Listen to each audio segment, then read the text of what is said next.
कि सर्वे अगर हो इस देश में सारे मंदिरों का भी सर्वे और उनके नीचे भी खुदाई करो। बहुत सारे बौद्ध स्थानों पे कब्जा करके मंदिर बनाए हुए हैं। बहुत सारे लोगों को इन्हीं कट्टरवादी जो हिंदुत्व के ठेकेदार हैं, तो सुप्रीम कोर्ट हाई कोर्ट को भी निवेदन करना चाहता हूँ, वकील समाज को भी, कि इनकी सबकी खुदाई करा लो एक ही बार में, पूरा करो झंझट। और सारे में हम मुसलमान समाज को भी तैयार कर लेंगे, उनसे भी रिक्वेस्ट कर लेंगे भाई वो भी मान जाओ, तुम भी एक बार इनको खोद के देख ही लेने दो तो पता चलेगा। ज़्यादातर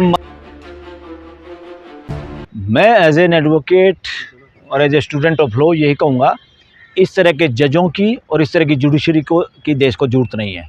ऐसे सेंसिटिव मामलों में किसी जज को एक्सपर्टी ऑर्डर देना ही नहीं चाहिए, सिंपल, क्योंकि ये एक ऐसा मुद्दा है, सांप्रदायिक मुद्दा है ये, और इस पर रिलीजियस प्लेस का मुद्दा है जो पहले अफरा तफरी दुनिया भर के सालों तक एक मामला हुआ, जिसमें सुप्रीम कोर्ट ने फैसला भी दे के राम मंदिर बनवाया।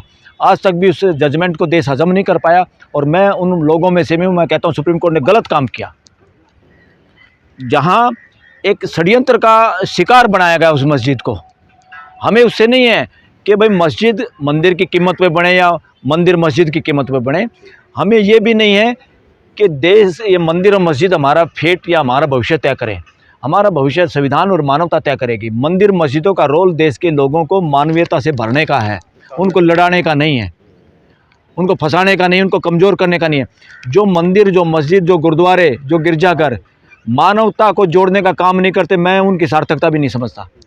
और संभल में जिस प्रकार से घटना हुई है, उस घटना को लेकर आप क्या कहेंगे? संभल में जो भी घटना है वो दुर्भाग्यपूर्ण घटना थी, देश के लिए शर्म की घटना है।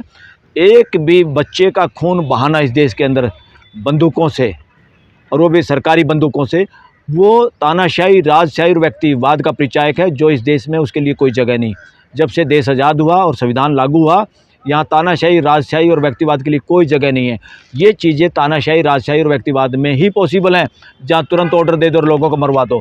अरे भाई, मुसलमान समाज को आप बदनाम करने की कोशिश क्यों करते हो? उन्होंने पत्थर चला दिए। आप कभी किसान समाज को करते हो, उन्होंने ये कर दिया। कभी किसी को करते, आप बोलने का अधिकार किसी को दिया नहीं। धारा 163 आप लगा के रहते हो। आप लोग अंग्रेज़ों से भी बुरा सलूक कर रहे हो देश के साथ। मैं कहता हूँ आज भी ब्रिटिश शासन लागू है। ब्रिटिश शासन लोगों पे धारा 44 कानून उन्हीं का बनाया हुआ है, वही कानून आज चल रहा है, और उस कानून में अफसरशाही चलती है। जो एग्जीक्यूटिव मजिस्ट्रेट होता है वो सरकारी कर्मचारी अधिकारी होता है, और वो जो सीएम होता है, जो सरकार में जो रिस्पॉन्सिबिलिटी जिसकी होती है, वो लोग उसको मदारी के बंदर की तरह मिसयूज़ करते हैं और लोगों का राइट टू एक्सप्रेशन बंद करते हैं। जब आप लोगों को बोलने नहीं दोगे, देश में लोगों के बोलने का अधिकार का मतलब है डेमोक्रेसी में हिस्सेदारी, भागीदारी। और जिन लोगों को आप ये समझते आलोचना करते हैं सरकार की, वो आलोचना नहीं करते। जैसे किसान अपने खेत को नुलाई गढ़ाई करके खरपतवार से बचाता है, जितने आलोचक हैं वो देश के सच्चे हितैषी हैं, इसीलिए वो आलोचना कर पाते हैं और वो सलाह दे पाते हैं। डेमोक्रेसी में सबकी सलाह ज़रूरी है, मेजॉरिटी डेमोक्रेसी नहीं है। सबकी हिस्सेदारी, सबकी भागीदारी, सबके साथ संवाद करना ही डेमोक्रेसी है। तो इसके पीछे कौन है सर? घटना के पीछे कौन लोग हो सकते हैं? अरे घटना के पीछे अब किसका कहोगे? बार बार ये पूछने की जरूरत नहीं। घटना के पीछे देश पूरा ये सोचता है कि जो भी हिंदू मुसलमान होता है उसके पीछे बीजेपी, आरएसएस है। और क्या इसमें कोई संदेह है क्या देश के अंदर? बाकी तो नहीं करता कोई। अगर और कोई करेगा तो ये लोग सरकार में बैठे हैं, दूसरे की रेल नहीं बना देंगे, उसको पकड़ नहीं लेंगे के। और जितनी जाँच कमेटियाँ हैं, CBI है, फलाना है, उनको तो तोता बोल चुकी सुप्रीम कोर्ट पहले ही। भरोसा है क्या किसी पे? पहली बात तो किसी भी जज को इस तरह करना ही नहीं चाहिए। एक्सपर्टी इस तरह के सेंसिटिव मामले में ऑर्डर करके तुरंत सर्वे के लिए चला जाए, फिर उनमें अकल नहीं। DC और SP में भी जो लैंड ऑर्डर के लिए जिम्मेदार लोग हैं, उनको पता नहीं कि ये मामला क्या है। उसे दोनों समाज के लोगों को बुलाना चाहिए था। पहले तो गलती कोर्ट ने की, फिर प्रशासन ने की, और फिर आप कहते हो कि पत्थरबाजी की। आप किसी की आवाज़ सुनना नहीं चाहते, आप लोगों को दबाना चाहते हैं, आप लोगों को बंदूकों से डराना चाहते हैं, उनसे बात तक नहीं करना चाहते, और फिर आप उसके नारे दे के इलेक्शन जीतना चाहते हैं। फिर कहते हो मुसलमानों ने पत्थर बरसा दिए। ये पत्थर क्यों बरसाए? ये पत्थर क्यों बरसते हैं? कमज़ोर आदमी।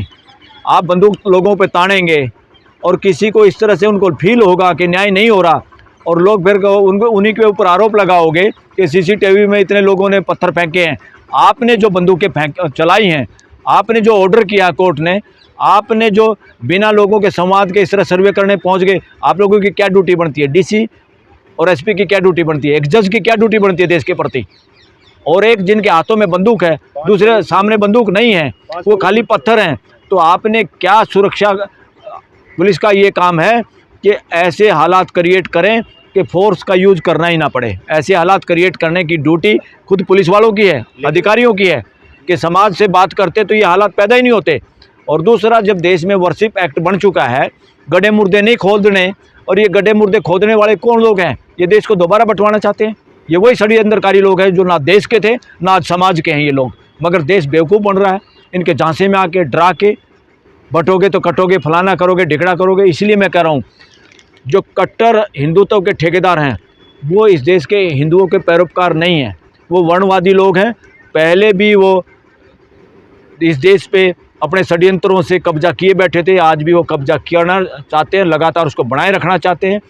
इसलिए मेजॉरिटी हिंदुओं को सब खुल के सामने आना चाहिए, मुसलमान समाज के साथ खड़े हो जाना चाहिए और इन गड्ढे मुर्दों पे फुल स्टॉप लगाना चाहिए। देश के लोग नहीं खड़े होंगे तो आने वाले इतिहास में ये कट्टरवादी जो लोग चाहते हैं, हिंदुत्व के जो ठेकेदार हैं, ये लोग बच जाएंगे और हमारा मेजॉरिटी हिंदू समाज बदनाम होगा, क्योंकि लोग इसको इतिहास में लिखेंगे कि कौन कौन लोग थे, किन लोगों ने साथ दिया।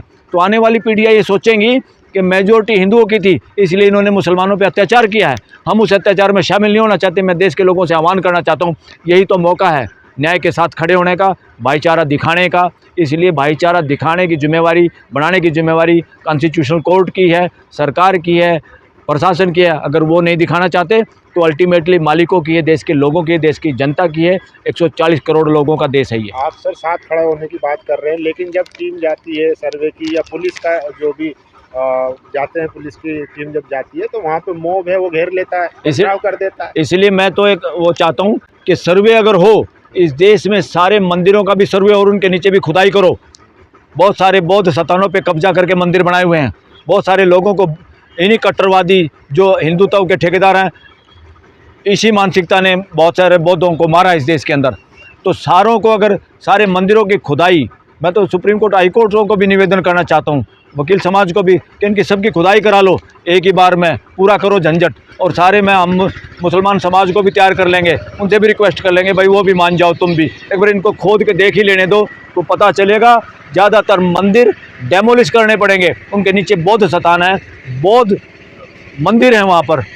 तो इसीलिए ये चीज़ें शांत करने के लिए गड्ढे मुर्दे ना उखड़े, कानून बनाया था देश के अंदर, ताकि ये षड्यंत्रकारी ताकतें, हिंदू मुसलमान करके इस देश की सत्ता पे कब्जा करने वाली ताकतें, मानसिकता, ये बंद हो। इसलिए 91 में कानून बना दिया था।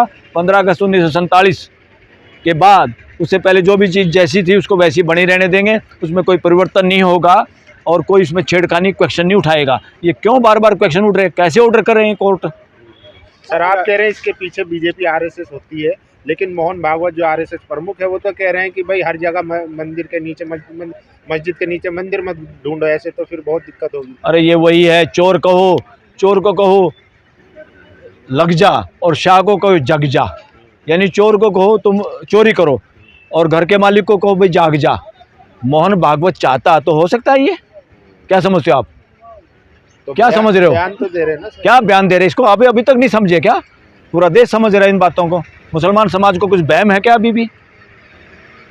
सर, उपासना स्थल अधिनियम जो 1991 दिया गया है, उसके प्रति सर्वोच्च न्यायालय से बोला गया है कि सर्वधर्म का सम्मान किया जाएगा, लेकिन यहाँ धज्जियां उड़ती हुई नजर आ रही है। तो इसमें कमजोरी है, इसमें हाई कोर्ट और सुप्रीम कोर्ट की कमजोरी है, न्यायिक व्यवस्था की कमजोरी है कि इस तरह के कुकर्ते देश के अंदर हो रहे हैं और इस तरह का माहौल क्रिएट हो रहा है, इस तरह का भय आपस में हो रहा है और दुश्मनी बढ़ाई जा रही है हमारे भाईचारे के अंदर।